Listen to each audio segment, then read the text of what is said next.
Et simplement, Céline Pic, je le disais, c'est notamment votre association Osez le féminisme qui est à l'origine du signalement des témoignages de jeunes femmes qui ont été prises dans les filets de ce site-là. C'était fin 2019, début 2020, les témoignages. Qu'est-ce qu'elles vous racontaient, ces femmes?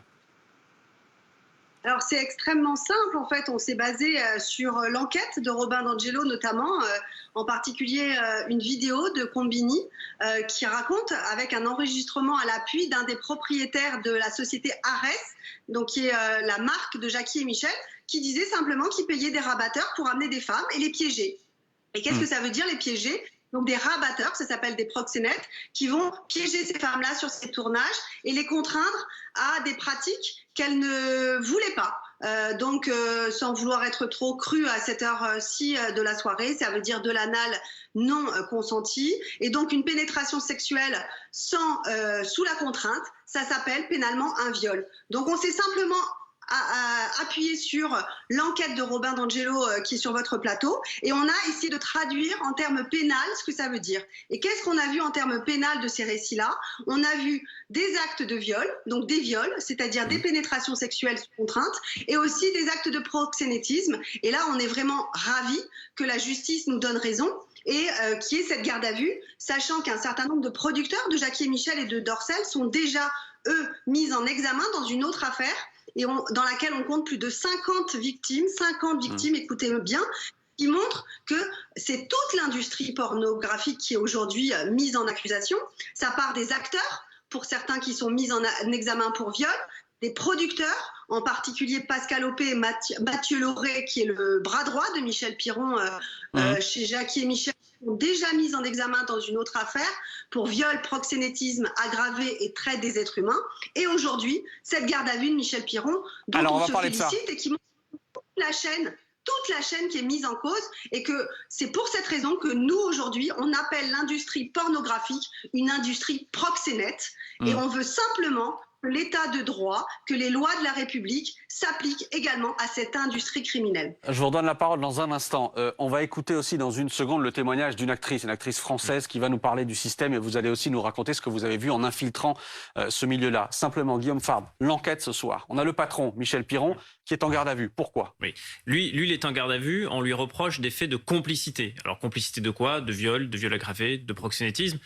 Parce que en réalité, Jackie et Michel est une plateforme de diffusion. Jackie Michel ne produit pas, ne réalise pas, et donc il y a cette distinction-là qui fait que lui, on va le chercher pour des motifs qui tiennent à la complicité. Et lui, il va se... Il y a aussi agression sexuelle. Il y a aussi agression sexuelle pour Michel Piron. Hein. Effectivement, il y a aussi agression sexuelle, mais sa ligne de défense pour l'heure, c'est de dire: moi, je n'avais pas connaissance de tous ces agissements criminels. Il faut se tourner vers les producteurs. Moi, je suis à la tête d'une plateforme qui est une plateforme de diffusion, et donc je n'avais pas connaissance de tout cela. Sauf que il y a quand même un cahier des charges propre aux producteurs, puisque les acteurs, les actrices doivent répéter certaines formules qui sont passées à la postérité d'une certaine façon, et donc ce qui prouve bien que la plateforme de diffusion n'est pas qu'une plateforme de diffusion.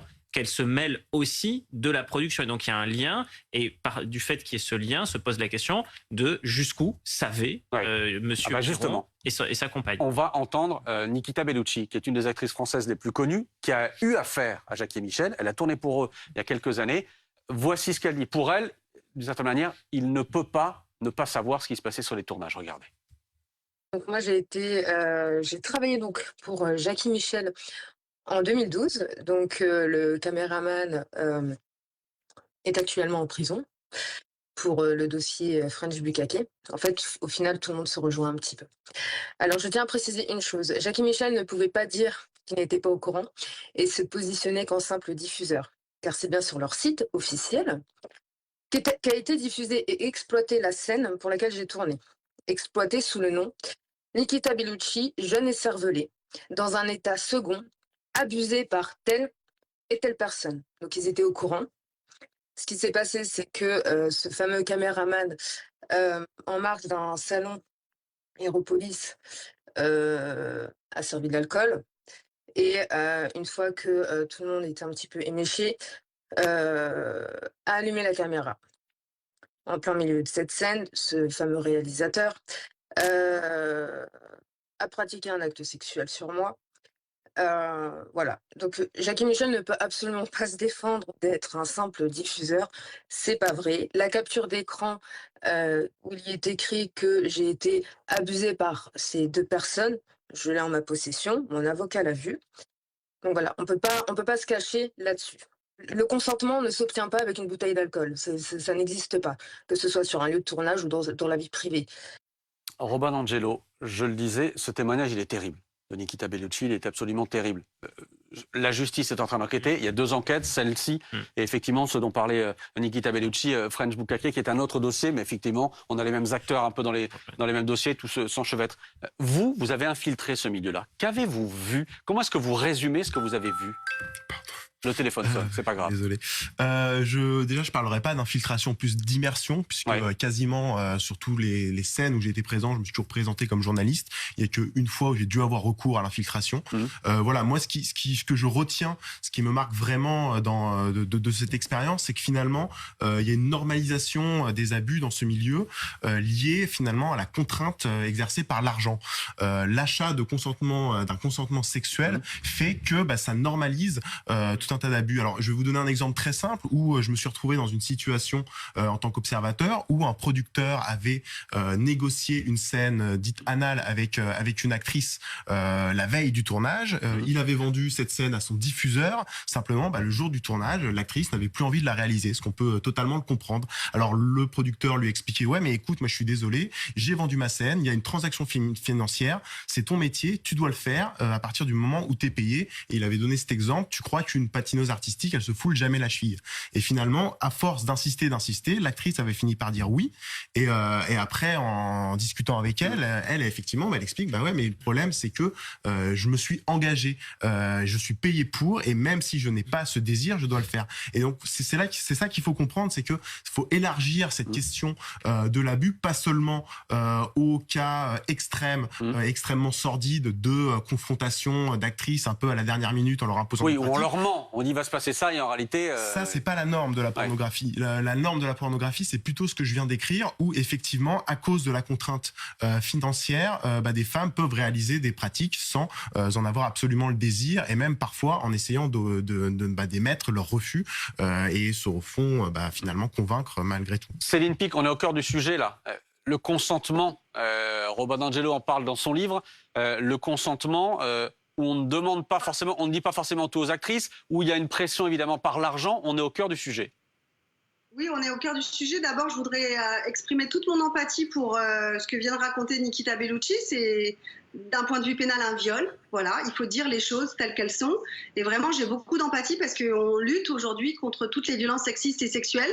Et il ne faut oublier personne, et certainement pas les femmes qui subissent des violences dans l'industrie pornographique. Et ensuite, pour rebondir sur ce que vient de dire Robin D'Angelo, j'aimerais vous rappeler à nouveau la loi. Consentement, ça ne s'achète pas. Un consentement, ça ne s'achète pas, et un acte sexuel, ça ne s'achète pas, puisque vous voyez bien qu'il y a une contrainte. À partir du moment où il y a une contrainte, c'est la définition légale du viol.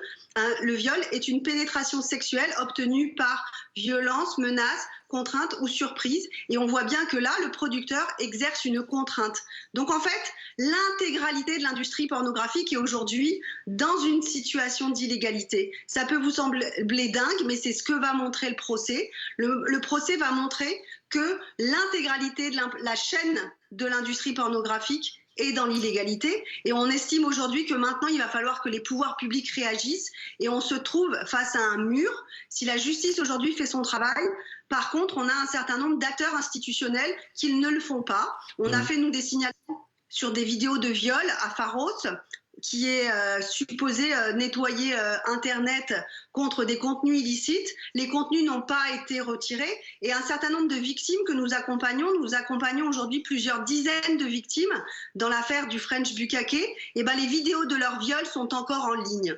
Et ça me révolte, ça me met en colère, et nous ne sommes aujourd'hui dans l'incapacité de retirer les vidéos des viols pour lesquels des procès vont être engagés. C'est une honte, et les plateformes sont dans l'illégalité la plus totale aussi quant à la diffusion des contenus illicites. Et je citerai enfin l'ARCOM, qui est supposé aussi réguler ces sites pornographiques qui présentent en particulier des scènes d'une violence extrême, et même une interdiction extrêmement simple, qui est l'interdiction qui est faite aux mineurs, eh ben, elle n'est pas non plus respectée. Les sites sont encore une fois dans l'illégalité et refusent d'appliquer ne serait-ce qu'un contrôle d'âge sur les mineurs, alors qu'il y a des scènes d'une violence extrême aujourd'hui sur ces sites-là. On est vraiment dans la course à l'échalote, on va dans des contenus qui, pour moi, relèvent plus d'actes de torture et de barbarie qu'autre chose. Et on vous entend là-dessus, Céline Pic. Je reviens vers vous dans une seconde pour vous poser une autre question, pour aller encore plus loin par rapport à ce que vous dites. Peut-être la question de l'interdiction du porno, je vous la pose dans une seconde. Laure. On entend Céline Pic dire c'est toute l'industrie du porno qui dysfonctionne. Est-ce que vous, dans ce que vous avez remarqué, il y a des fois où ça se passe bien, où c'est toujours tangent, complexe et presque il faudrait vérifier le consentement systématiquement? En fait, à partir du moment où il y a une logique commerciale, ça devient effectivement sujet à tous ces abus, parce que voilà, les producteurs deviennent sont obligés de fournir du contenu, donc d'acheter du consentement, et donc forcément, ça crée de façon assez massive. Donc c'est toute l'industrie. Une industrie où les actrices font ces pratiques par désir, effectivement, ça ne pose pas de problème. Simplement, le désir sexuel, on comprend bien que c'est pas du tout la norme dans l'industrie, on va dire dite commerciale. Dans votre livre, il y a effectivement des réalisatrices, souvent plus des productrices aussi, qui sont dans une optique où de choisir effectivement des performeurs en fonction de leur désir, de toutes ces choses-là. Mais c'est un porno qui n'a pas vraiment de vocation commerciale, en fait. Vous remarquez une chose dans votre livre, vous pointez une chose, c'est que les actrices sont beaucoup plus payées que les acteurs dans le porno amateur, dans le pro-am, comme vous disiez tout à l'heure. Mais vous dites qu'il ne faut pas se tromper. Si elles sont beaucoup plus payées, c'est parce qu'effectivement, on estime qu'il y a une contrainte à cette sexualité non désirée, donc on va les payer plus, alors que l'acteur masculin est parfois même pas payé parce qu'on estime qu'il va obtenir une gratification sexuelle vis-à-vis de ça. Mais par contre, ce qui me semble très important, un sujet sur lequel je voudrais insister, c'est qu'il faut pas non plus voir le porno comme quelque chose de maléfique qui sera un petit peu où on rejette toutes les questions d'abus sexuels. Ça, c'est vraiment, c'est juste une loupe grossissante du reste de notre société. Vous donnez cet exemple de l'argent, il y en a aussi qui est assez parlant, c'est par exemple dans les discothèques. Pourquoi on fait des entrées gratuites pour les filles? C'est parce qu'on estime que ça va être, on fait rentrer des femmes à disposition peut-être de garçons qui eux vont raquer pour les séduire. C'est le même système économique sur les sites de rencontres. J'élargis effectivement le porno et les conséquences sont pas les mêmes. Exactement, mais le porno est juste une loupe grossissante de, on va dire grosso modo, système patriarcal. Guillaume Fard, Céline Pic parlait de chaîne tout à l'heure, de système. Dans ce que l'on voit ce soir, on a le patron de Jackie et Michel Piron, qui est en garde à vue. Oui. On a 4 autres personnes qui sont en garde à vue. Tout à fait. Alors elle, c'est en tant qu'auteur de viol aggravé et des faits aussi de proxénétisme. Traite des êtres humains. Parce que effectivement, d'un côté, il y a ceux qui vont être acteurs, réalisateurs, producteurs. Parfois, certains sont les trois à la fois. Vous évoquiez l'affaire de French Bukkake, Pascal Opé, qui est actuellement en détention provisoire. Lui, il assume d'avoir ces 3 rôles-là. Donc là, vous avez des personnes qui sont auteurs de faits criminels. Ensuite, la question qui se pose, c'est jusqu'où va la responsabilité pénale? Est-ce qu'on se limite à l'auteur de l'acte criminel ou est-ce qu'on va rechercher une complicité chez le diffuseur? Et là, c'est ça qui est intéressant sur le plan juridique dans cette affaire, c'est que on ne s'arrête pas à l'auteur, on va chercher la responsabilité du diffuseur. C'est vrai pour Jackie Michel, ça sera peut-être vrai pour Marc Dorcel, parce que dans l'affaire French Bukkake, Marc Dorcel s'est empressé de déclarer publiquement que jamais, au grand jamais, il n'avait diffusé des vidéos qui avaient été tournées par ce fameux monsieur Pascal Opé, qui lui, effectivement, est accusé de faits qui sont des faits criminels et d'une particulière atrocité et gravité, parce qu'on voit bien derrière la logique d'économie, c'est-à-dire que les diffuseurs sont particulièrement riches. Ce sont des modèles qui sont très lucratifs et eux ne veulent absolument pas qu'on vienne toucher à cette rente et que l'on vienne expliquer qu'ils seraient complices de quoi que ce soit. Robin D'Angelo. Je voudrais revenir sur ce que disait ma consoeur tout à l'heure, sur effectivement, est-ce que tout le porno est dans cette situation Il peut y avoir des actrices porno qui, de façon éphémère, vont pouvoir avoir du désir pour leur partenaire sur une scène. Mais c'est pas vraiment ça la question. La question, c'est de s'intéresser aux hommes qui font cette industrie et qui finalement sont toujours les mêmes. C'est finalement des petits groupes qui sont un peu dans une optique un peu de prédateur, de toujours rechercher des actrices. Alors, si pour une ça se passe bien, qu'elle était dans une optique de désir et tout, j'ai envie de dire tant mieux. Au moins elle n'a pas été abusée. Mais le fait d'être dans ce système d'abattage en fait ou de prédation en permanence fait que ces hommes sont forcément à des moments confrontés structurellement à acheter un consentement sans le désir de l'actrice. Donc, Céline Pic, vraiment, voilà, c'est... Question simple, réponse courte si vous le pouvez, s'il vous plaît. Faut-il interdire tout le porno? Alors, c'est très simple. J'estime, et je pense que c'est ce que dit la loi aujourd'hui, que la pornographie n'est que de la prostitution filmée. Et donc, il faut que les lois s'appliquent telles qu'elles sont sur la pornographie. Et je rappellerai simplement la définition légale du proxénétisme. Le proxénétisme est toute activité qui permet de tirer profit de la prostitution d'autrui. Et donc, c'est à ce titre que Jackie et Michel Piron, est aujourd'hui potentiellement mis en examen. Peut-être demain, on apprendra la mise en examen de proxénétisme parce qu'il a tiré profit de la prostitution. Ce n'est pas de la complicité. Il va peut-être être mis en examen pour proxénétisme, pour avoir tiré d'un acte sexuel. Donc oui, la réponse est oui. La réponse est oui. Robin D'Angelo, qu'est-ce que vous répondez à cette question-là? Alors, je pense que la pornographie, déjà, on ne peut pas forcément l'interdire. C'est déjà très compliqué de la définir. Là où je rejoins évidemment Céline, c'est que la justice dispose en réalité déjà de tous les outils pour sanctionner ces pratiques illégales via notamment dans les cas de proxénétisme et d'abus sexuels. Justement, toute dernière question. On l'a bien compris, votre livre en 2018 a déclenché quelque chose, a changé quelque chose. Le fait de raconter les coulisses de ce qui se passait vraiment dans cette industrie du porno. Est-ce que vous avez le sentiment que 4 ans après, les choses sont en train de bouger? On a des enquêtes qui sont assez tentaculaires, que ce soit celle-ci ou encore plus l'autre sur French Bukkake dont on parlait tout à l'heure, avec à chaque fois des dizaines de personnes qui sont concernées, etc. Est-ce que vous avez le sentiment que les choses sont en train de bouger? Effectivement, après, il y a une prise de conscience collective sur ces questions-là, qui ne sont pas à dissocier du mouvement MeToo, de tout ça. Moi, ce que je trouve plutôt étonnant, c'est qu'un site comme celui de French Bukkake a existé pendant 10 à 15 ans sans que les autorités s'y intéressent, alors que c'est presque écrit sur son site qu'il suffit de payer pour avoir un rapport sexuel avec une actrice. Donc, c'était écrit sur son site qu'il y avait une pratique qui pouvait s'assimiler à du proxénétisme. Donc, moi, je suis plutôt étonné que jusqu'à présent, ça soit passé inaperçu. Judy, Lola, Sophia et moi, c'est aux éditions de la Goutte d'Or. C'est votre livre qui était sorti donc en 2018, toujours disponible, j'imagine. Merci Robin D'Angelo d'avoir été avec nous ce soir. Merci Guillaume Fard et merci également à Céline Pic, porte-parole d'Oser le féminisme, d'avoir été avec nous.